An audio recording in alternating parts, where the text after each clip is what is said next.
Vokalis grup band ternama terekam makan di warung sederhana. Penampilannya yang sederhana membuat publik makin mengaguminya. Bahkan, mbak-mbak warteg pun ikut kagum dengan kesederhanaan si vokalis band ini. Duta, vokalis band Sheila on 7 terekam sedang makan di warteg. Ini berawal dari video viral di TikTok yang diunggah @menantunya _Pak Hamim. Pemilik akun tersebut membagikan pengalaman ketika Duta Sheila on 7 datang ke warteg miliknya. Penyanyi berusia 42 tahun itu hanya memakai kaos jersey AC Milan dan celana hitam, bucket hat, sendal jepit, dan tas lempang. Duta Sheila on 7 tampak santai membawa piring sambil mengambil nasi sendiri. Mengetahui dirinya sedang direkam, Duta Sheila on 7 hanya tersenyum. Kemudian segera meletakkan piring nasi ketika seorang wanita yang diduga pemilik warteg mengajak berfoto. Banyak yang kemudian memuji sikap sederhana Duta Sheila on 7 di balik statusnya sebagai salah satu vokalis band ternama di Indonesia. Kesederhanaan Duta Sheila on 7 dan personel lainnya tak melekat pada kesehariannya saja, melainkan waktu manggung juga. Misalnya, konser tunggal Sheila on 7 pada Sabtu 28 Januari lalu.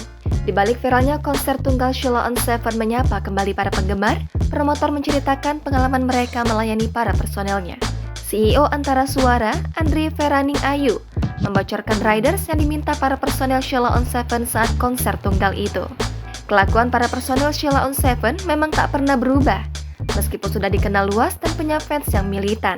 Para personel band Sheila on 7 tetap tampil sederhana, bahkan tak mau merepotkan panitia maupun promotor. Hal itu diceritakan Ayu sejak mengundang para personel hingga urusan riders. Semua anggota Sheila on 7 sangat sederhana. Ayu mengatakan permintaan Duta dan kawan-kawan tidak merepotkan promotor sama sekali. Mereka hanya menyiapkan makanan dan minuman. @hype.kompas.com, promotor konser Sheila on 7 mengungkapkan riders band asal Yogyakarta tersebut. Mereka menilai tim maupun personel Sheila on 7 tidak ribet soal fasilitas selama konser di Jakarta. Kemudian untuk transportasi, kata Ayu, ada beberapa dari personel yang membawa kendaraan sendiri dari jauh-jauh hari.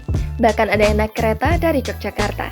Ayu menyebut para personel tidak harus dijemput untuk datang ke Jakarta. Grup band asal Yogyakarta itu juga tidak mengharuskan transportasi pesawat kelas bisnis atau semacamnya.